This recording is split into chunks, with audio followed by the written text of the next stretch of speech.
Hello, I'm Joseph Kasser, and welcome to this podcast where the AI team does a deep dive into some application of systems thinking. Welcome back, everyone, to the Deep Dive.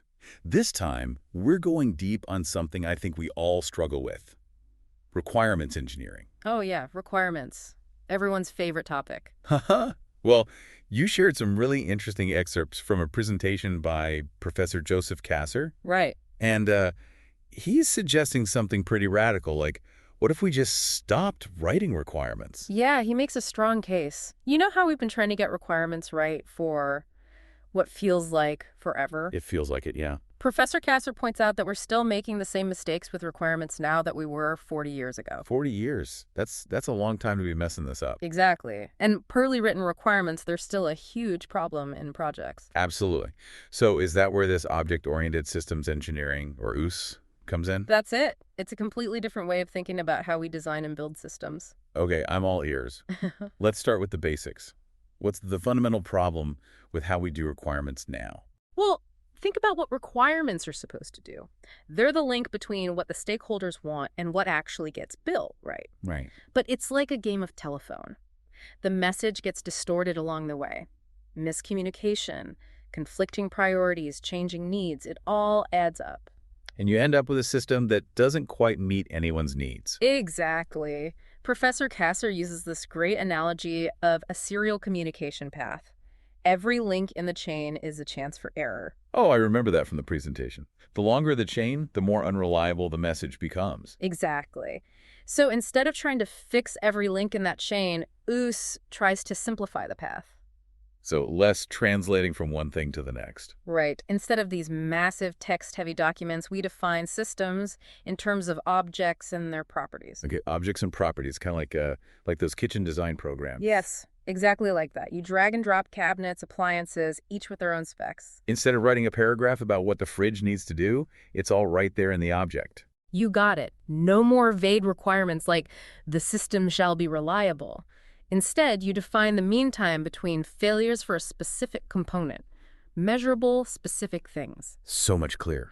I'm already starting to see the advantages. And Professor Kasser found that companies using this approach saw about a 20% reduction in cost because there was less rework from those misinterpretations. That's significant. So how does this object-focused approach actually change the design process?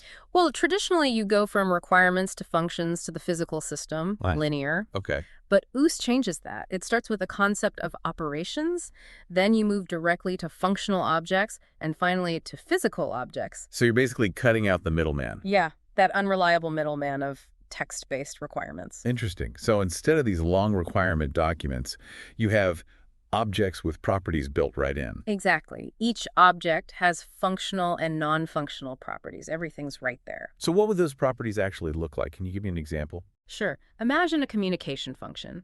Instead of saying, the system shall provide reliable communication, which is super vague, you'd have a communication object. Okay. And that object would have properties like data rate, bandwidth, error rate, priority level, even how you're going to verify those things. It's like going from a rough sketch to a detailed blueprint, right? Really, exactly. And all of this, the objects, properties, everything, is stored in a central database. A database. It's called the Integrated Information Environment, the IE. The IE. Yeah. So like mission control for the whole project. Exactly. It integrates all the project information, technical and managerial. Yeah. One single source of truth. I see. So everyone's always working from the same information. That makes sense. And that probably contributes to that cost and time saving you were talking about. It's a big factor. Less wasted effort going back and forth trying to clarify things. I'm really liking this OOS thing so far. Yeah. But I do have a question. How do you actually track progress? See where things are at. That's where some pretty cool visualizations come in. Professor Kasser highlighted a couple in his presentation. Like what? Things like the enhanced traffic light chart and the CRIP chart. Enhanced traffic light chart. So like regular traffic lights, but enhanced. Well, yeah, you get the red, yellow, green, but it breaks down whether the issue is budget, schedule, or technical. Oh, so you get a much more detailed picture of what's actually going on. What about this CRIP chart? CRIP stands for Categories, Ranges, Identified, In Process, Completed, In Test, and Accepted. Whoa, that's a mouthful. But it shows you exactly where each item in the project stands. Professor Kasser said it helps you spot things like scope creep early on. Oh, that's really useful. It sounds like you're getting early warning signals that you might miss otherwise. This is all very promising, but are there any tools out there that actually use these OOS principles? Well, Professor Kasser developed a tool called Tiger Pro. It analyzes requirements and highlights potential issues. So like a smart requirements checker. Exactly, but it's just a start. Professor Kasser envisions much more sophisticated design tools in the future. Tools that can help us design not just individual components, but entire systems. Right. He gave that fascinating example of designing a house where choosing a component would update all the relevant properties and flag potential risks. Wow. Imagine applying that to software or even entire cities. It's a really exciting vision, and it has the potential to revolutionize how we approach design in pretty much every field. Speaking of applications, what are some specific ways that OOS could be phased in? Like, what industries might be the best fit to start with? Software development seems like a natural starting point just because it's already so object-oriented, but that's something we can dive into more deeply next time. Software development is definitely a good fit. It's already built around objects. Yeah, we're already using classes and inheritance and all that, right? Exactly. So taking it to the systems level with OOS, it's kind of a natural progression. Makes sense. What about other industries, though? You mentioned urban planning before. That seems like a huge potential application. Huge. Think about it. We could model cities as these networks of objects, each building, each street, each park, all with their own properties and behaviors. It's like those city building games, but in real life. Exactly. We could manage things like traffic flow, energy consumption, even social dynamics with so much more precision. But wouldn't that be incredibly complex? Yeah. Managing a city as a system of objects. How could we even wrap our heads around all that? That's a valid point. But that's also where OOS shines. By breaking down complex systems into these manageable chunks, these objects with clear properties, it actually becomes easier to understand and manage. So it's not just about making things smart, it's about making them more manageable, even as they become more complex. Right. And with the right tools, we can handle that complexity. Well, speaking of tools, Professor Kasser talked about this tool he developed, Tiger Pro. That was an early example of an OOS-based requirements analysis tool, right? Yeah, it was designed to evaluate the quality of requirements and point out potential issues. Are there any tools out there now that are using these OOS these days? We are seeing some tools starting to move in that direction, like some model-based systems engineering tools, MBSE for short. MBSE. They're starting to include features like object property management and integrated data environments. So they're not fully requirements free, like Professor Kasser suggests. Not quite, but they're definitely a step towards that more object-centric way of designing systems. It sounds like we're still in the early stages of this whole OOS thing. Yeah. But what about those smart tools we were talking about? What needs to happen for them to become a reality? We need to see some big advancements in artificial intelligence, especially in expert systems. AI. Yeah, we need AI that can not only analyze those object properties, but also learn from past projects. And that would help with what exactly? Imagine AI that could identify potential conflicts and risks before they even happen.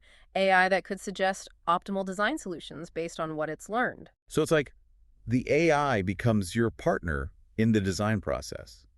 Pretty futuristic stuff. It is, but it's not that far-fetched. We're already seeing amazing things with AI in other fields. True. But couldn't there be downsides to relying so heavily on AI for these critical design decisions? What if the AI makes mistakes or is biased in some way? That's a really important point and something we need to be very careful about. As AI becomes more integrated into the design process, we need to have strong safeguards in place. So it's not about replacing human engineers with machines. Right. It's about giving those engineers powerful tools to make better decisions.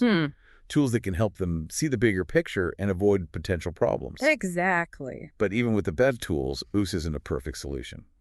What are some other challenges we might run into as we start adopting this new approach? Well, there's going to be a learning curve for sure. Getting engineers and project managers up to speed with OOS, that'll take time and effort. Yeah, it's a pretty big change in how we think about design. And remember, managing the complexity of those large-scale systems designed with OOS, we're going to need some new tools and methodologies for that. We touched on that earlier. It's like as the systems get smarter, the tools to manage them need to get smarter too, right? Right.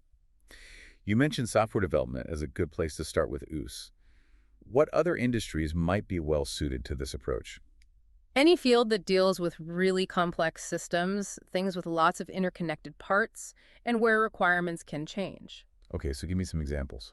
Think aerospace, healthcare, manufacturing, even large infrastructure projects. Those are some pretty complex systems. Exactly. And that's where OOS can really shine, especially in those industries where poorly defined requirements can lead to huge delays and cost overruns. So OOS could be a way to avoid those costly mistakes. Potentially, yes. But we need to remember that OOS is a big shift in thinking. It's not just about adopting a new technology, it's about changing the culture of how we design things. What kind of cultural changes are we talking about? We need to move towards a more collaborative and data-driven culture. With OOS, communication and coordination are everything. So it's not just about the engineers, it's about everyone involved in the project. Right, everyone, from the engineers and project managers to the stakeholders and even the clients. It sounds like OOS could really change the way teams work together, breaking down those silos and getting everyone on the same page. Exactly. But before we dive into the practical stuff, I want to shift gears a bit and talk about the human element of all this. The human element. Yeah, how do you think individuals and teams will adapt to this new way of thinking and working? It's a pretty big change. Yeah, it really is. Moving from that linear step-by-step process to something more, I don't know, organic maybe. It's going to take some getting used to. I can imagine there might be some pushback, people getting attached to the old ways of doing things. Oh, definitely. Some folks might be a little reluctant to give up that control they feel they have with the traditional requirements documents. Yeah, the big binders full of text. Right. And others, they might just be overwhelmed by the whole idea of managing a system of all these interconnected objects. So how do we get people on board with this? We talked about training, but is there more we can do to make this transition smoother? Well, I think it starts with creating a culture that encourages experimentation. A place where it's okay to try new things, to make mistakes, and learn from them. So not being afraid to fail. Exactly.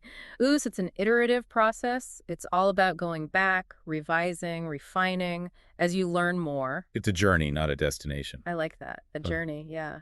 And it's a journey we need to take together. Which brings us to another important point, collaboration.